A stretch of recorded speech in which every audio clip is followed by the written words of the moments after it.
Good morning, everybody. It's Jim Feist in Las Vegas, and Richie B joins me. He's not on the East Coast this time. He's back here in Las Vegas, which is his home, but he's been doing a lot of traveling, working in the gaming industry with the new betting parlors around the country. Richie, good morning. Jim, good morning to you, sir. How you been?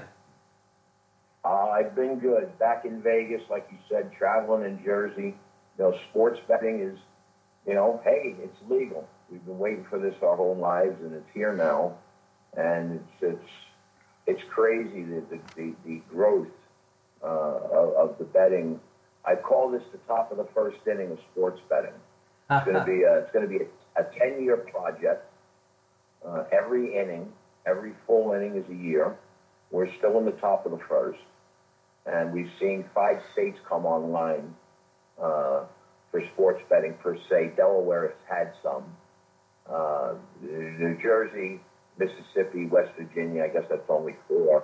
Rhode Island is right around the corner.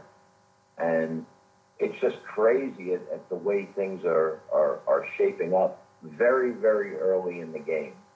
And most notably, that whole FanDuel issue last week. I'm sure you heard about the 750 to 1 odds on the kid making a field goal.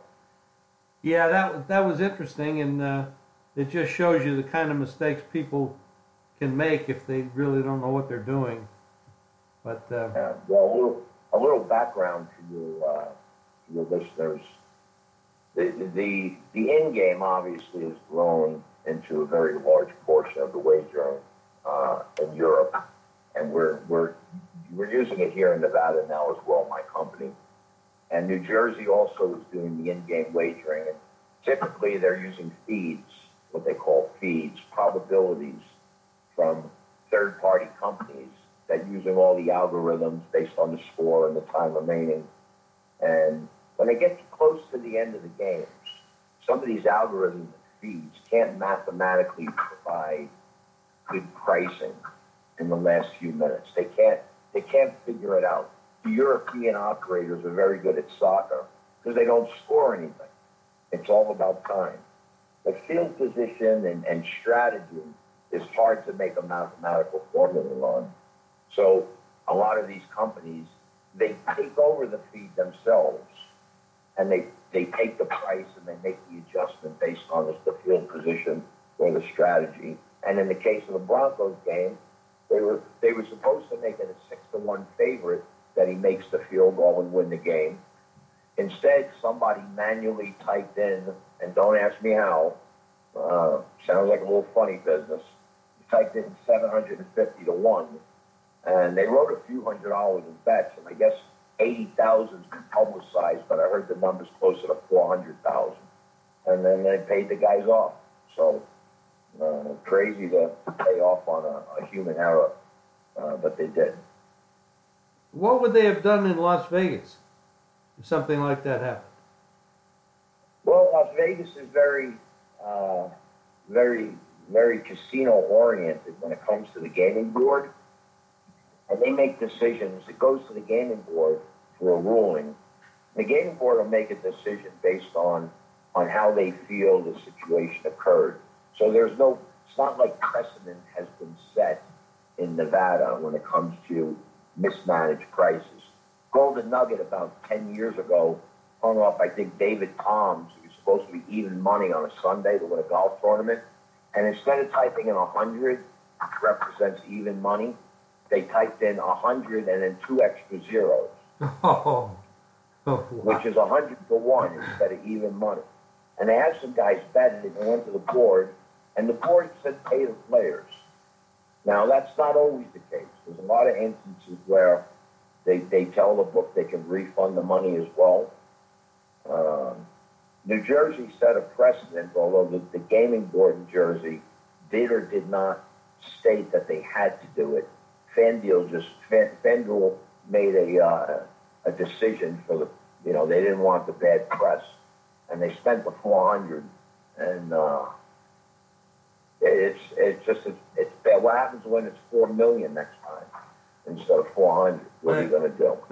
They probably would renege on $4 million, but it was good publicity.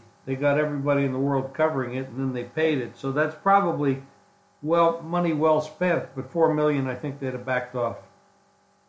Yeah, well, I think at the end of the day, if a guy's account is supposed to get credited $2,000 for a winning.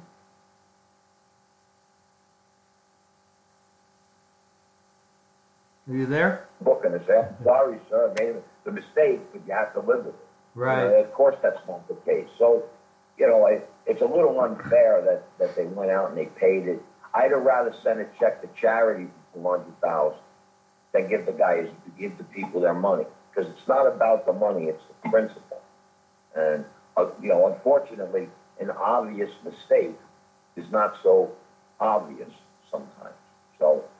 Either way, that's kind of the start of the business and all the wide straddles that some of these books are using. I mean, you could drive trucks through these money lines, minus $2 plus $1.50. I mean, old gambler Bobby Black gave me that expression. He'd see a money line, Blackie would say, you could drive a truck through that straddle, meaning it's too wide and it's unfair. And that's what we're seeing now in some of these very early markets. For new betting markets. Now, I remember back in the day it was back in the day, it was all local books, but especially in the Deep South, they would put the line 3 up on everything that was close to 3, like 2.5 would be 3, 3.5 would be 3, 4 would be 3, but the threes, if the game lands 3, all bets lose. It wasn't a push. So, oh boy, and that's true. That was going on, but the betting public in those regions didn't have any choices. There were no online shopping to be done then, and there was no offshores, and there was nowhere other place to go. So if you wanted action, you put up with it. And then, of course, you had the people who were charging 6 to 5 on everything, and that also went. So bookmakers they weren't counting money; they were weighing money. Yeah, and that's not the function of the bookmaker. The bookmaker's going to make his money. We know that. They're gonna knock down the parlay guys. People playing parlays got to watch themselves. They're just giving money away. The straight bets work themselves out. The bookmaker's making 11 to 10. You don't got to rob. He's already 11 to 10. The juice. I mean, very difficult to beat, and that's why guys like you and I are managed to move this forward, because we can beat the 11 to 10 because we can hit 55%. But that is extremely difficult to do, and you got to put a lot of time into it. I know the time that I put in, and I'm sure you do twice as much. Well, I don't know that I do twice as much, because I know how hard you work. But we both work pretty hard.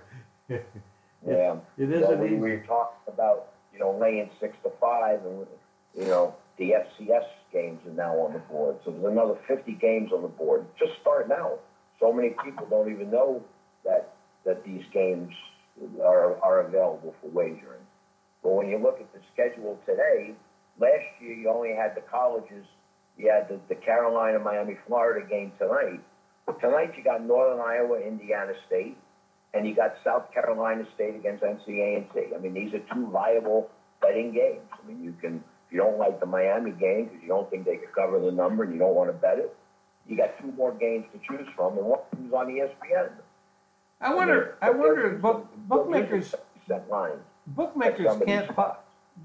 can't possibly get two-sided action on those games. There's just not enough people that know them. So if somebody really has some good information on the side, they could easily get hurt on that. Yeah, well, the numbers run. The Bryant game on Saturday last week opened 4. I laid 4 on it. I only made the game 20. I laid 4. Thought I was stealing. The game closed 12.5, 13. Wow. Now, it closed that. Doesn't mean the game actually started early. It might have closed 16 to 17. Now I got a lot of confidence in my numbers. So I laid 4 on it. They don't take very big bets, but I'm not betting all that big on that stuff because it's hard. You got to handicap them, and there's too many games. So I laid 4 on it. They go up. They were up 38-20, I think, at the half, or 28-10 at the half. And I said, easy money. Well, the other side, Robert Morris comes back. Bryant had to score late to win 49-46. So here's a game that I thought I was stealing on, and I was there, but Morris came back. They played a great game. It comes through, and I lose the dough. And, the no two-way action. I mean, every game's a sweat. I remember for the book. I remember years ago, Bob Martin, who's now passed, told me you can beat the number and then you got to beat the game. So he was right. You beat the number. That's a very true statement. Yeah. Makes it difficult. Getting the good numbers is important. It makes the difference between 50-51% to 54-55%. That's a fact. I mean, the X number of games fall, and if you can beat that number a few times out of 100, you get the best of it. You win, as opposed to lose, and that's the difference between a good player and a bad player. But you got to win the game, and you're not going to win it every time, and that's tough. So. Yeah, that's very true. Is there anything going on this weekend in college or pro or baseball, wherever, that you want to focus on, talk about? Well, we're looking at the Rams game tonight, and I'm not a big fan of the pro football. I handicap it because it's there. It is beatable. It's not necessarily about ratings or team strength, rather situations, in my opinion. And although I'm not a big favorite guy in the NFL, I'd much prefer to take points with bad teams than lay points with good teams, because typically they're overvalued. Now, tonight's game looked a little different for me for the favorite, mostly because of the situation. And I'm not crazy about the Vikings coming off that horrible game against Buffalo last week. What I do like about it is the short week and the long travel. So I ended up laying 6.5 on the Rams tonight. I mean, they're playing good. The offense is dynamic. They scored 100 points in 3 games or something like that. The defense is decent. It's not great. It's decent. The Vikings don't run the ball very well. They got to travel. It would have been a much bigger play for me had Minnesota won and won easily on Sunday. But instead, they lose, and now they got to travel, so I don't like that part of it. But I still laid 6.5 on it, and I think -7 is probably still worth a play on the Rams. Like I said, I don't play favorites, but I got the game 9. So I laid the 6.5. I feel like I got a good number. We know 7 is key. And I look for the Rams to put up a decent game, against Minnesota with the travel. They did leave early. Minnesota went out there on Tuesday to try and adjust for the time. I don't like the 2 hours difference, maybe. Probably not that much, but just the travel after the loss. And I think, I'm looking at the Rams tonight to win double digits, and maybe we get the money. Your analysis of the game is exactly the way I looked at it, with a different conclusion. And that's the way it is. I'm not saying I'm betting Minnesota, but normally I would be all over the Rams. What really bothers me is you have a very high quality team with Minnesota, with a very high quality coaching staff, and they were totally embarrassed. And that's not usually a good thing. When you embarrass don't wake up the giant. And they looked past Buffalo badly last week. And this is a spot where the team off a short week traveling doesn't usually do well. However, when they had such an easy game in that loss, and it really woke them up, and now you have this high-flying Rams team that is totally a public team now, and this game could easily go over 7. To me, yeah. Normally I would be betting the Rams, but I wouldn't be laying this kind of number if Minnesota looked better last week. I'd be probably going in the 4.5 to 6 range. But Now it's overpriced, in my opinion, because of what the Vikings did last week. And you got to remember, too, that the Rams haven't played the toughest schedule in the world so far. They won 3 games, but, you know, it wasn't like they had to climb Mount Vesuvius to do it. So in the beginning of the season, you would have thought Minnesota and the Rams might be playing the NFC Championship game together. So now you have, that would make, basically right now the line would say the Rams would be 4.5, maybe even 5 on a neutral.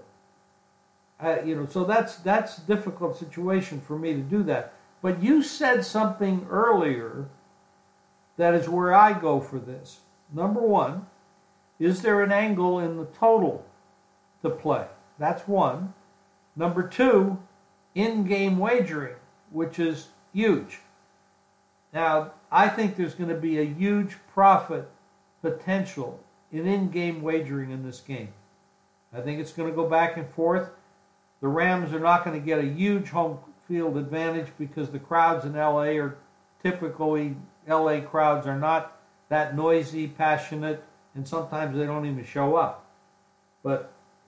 And then you got the team bouncing back. And if you look back at last week, just looking at 1 week, teams that were terrible the week before, the good teams, and even some of the bad ones, they bounced back. That's this kind of league. That's what it is. They're all professional athletes with professional coaches. Yes, and some coaches are worse than others. Bill O'Brien to be number one of that group. But that's what I'm looking at. I'm saying the number is too high for me to lay it. It's high enough for me to take it, but then again, I'm wondering with their lack of running ability whether that's going to matter. But in game, I'm going to actually see who's blocking, who's tackling, what the wide receivers are doing, what the passion is on each team, and where the confidence level appears to be. And that's a promotion for in-game wagering. So everybody out there, if you're not already doing in-game wagering, you should really look into it. And most of the offshores do provide that. I'm not sure about any of the local books, but of course here in Vegas, most of them do that. And of course totals. You see this game being an up-tempo game with a lot of action, stretching the field, going down court, or you think it's going to be a dink and dunk kind of thing. These are the kind of that I look at. Normally, I'm on the home team on Thursday night, but I think for me, the number's a little too high. Yeah, well, I got, I made the 6.5. So I probably, if it opens 7, and you're right, it's probably going to go to 7.5. The 7.5 will show. I probably wouldn't have played it at 7 or better, but I did play it at 6.5. And I think I'm giving it out at minus the 7. I still like the spot to travel. You mentioned the in game, and before I get into the in game, one other point is I agree on that Rams, the soft schedule. The first 2 games prompted me to play the Chargers last week. I like the Chargers plus the 7.5 against the Rams. They lose by 12. The box score didn't look so overwhelming for LA, but I like this stuff too. So I'm giving them a little extra credit than maybe you are on their early schedule just because of the Charger win. The Vikings should have lost to Green Bay, and they lost to Buffalo. So it's almost, you could say the same thing, and it's early in the season, so teams are still adjusting. But they haven't looked all that great to me. I'm not a huge fan of that Cousins either. But what we said earlier, if I like the favorite and I'm going to lay the 6.5, and you're thinking now you want to go against the public Rams on a soft spot, and you're going to wind up getting 7.5 on the game. See, that's the difference in the long run. This game will fall 7, 10 times. The other 90 times they play out of 100 will be 45 all. We will both win 55 times out of 100 in this spot, laying 6.5 and taking 7.5. And that's the difference. That's the difference. So back to the in game. it is definitely affording more opportunities for customers, for players. I don't got to bet the game at game time. I can wait 5 minutes in and make my choice. Sometimes I hope the Rams go down 7-0 because now I'm laying 3. So the end game is eventually, there'll be no more pregame. Pregame betting someday down the road will almost disappear. Oh, really? Because once the game's, oh yeah, that's 10 years. 10 years. The in-game wagering in Europe, on the European games, are doing 70% of the business compared to the pregame. Oh, I didn't know. I didn't know is the way. And if you got a good eye, you get a good eye, you get a little lucky, and games play the way you'd like them to play, then I think that there are more advantages. That's incredible. I'm looking at it right now, Richie. First of all, I didn't know in-game was 70% in Europe. That's amazing. Right now, Pinnacle has the game 7.5, as does Bet Online, and everybody but pretty much. Well, there's actually another group. Sports Betting has 7.5. Most everybody else has 7 with a lot of juice, like minus 115 or 120.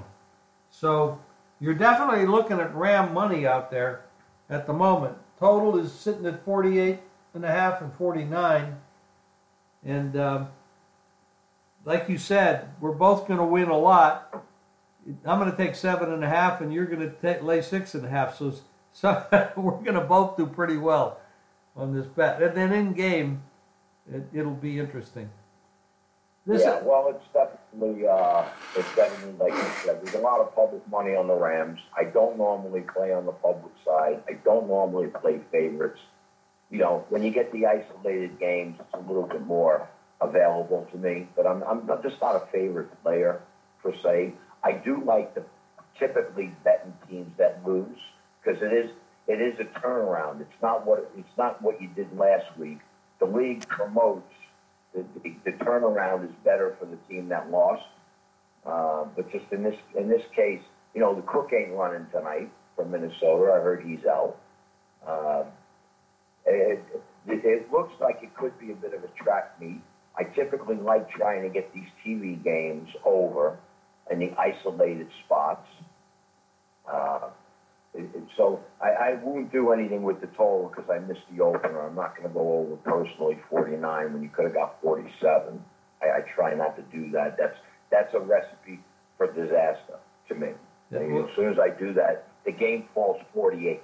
Of course it does. It's inevitable. Of course it does. So just like making sure you get the good numbers, sometimes you got to lay off the bad numbers even if you like the side because it's the same principle. X number of games are going to fall, and that's going to be the difference between winning and losing in the long run. And that's hard to do. So I don't know if that's a lesson for anybody, but it's hard to do. It's hard to lay off. Well, the knowledge, and one of the things I have to sign off soon here, you're with Vegas Sports Masters, so your plays are listed on vegassportsmasters.com. And anybody wants to get Richie's, it's very obvious to all of you out there that Richie knows what the hell he's talking about. And if you want to get Richie's plays, go to vegassportsmasters.com right now, each and every day. And I'm sure at the end of the season, during whether it's basketball, football, baseball, or the off games or the extra games, you're going to get some great insight into your plays. And it's obvious that Richie knows how to take advantage of the numbers, and his customers will make more money than they lose.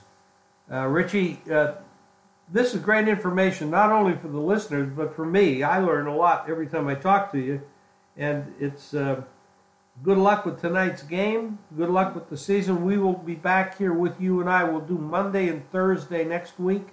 So people out there, if you enjoyed this, tune in again next week. You'll hear Richie and I talking about some other subjects. Thanks, Richie. I appreciate your time. Thank you, Jim. Great being on.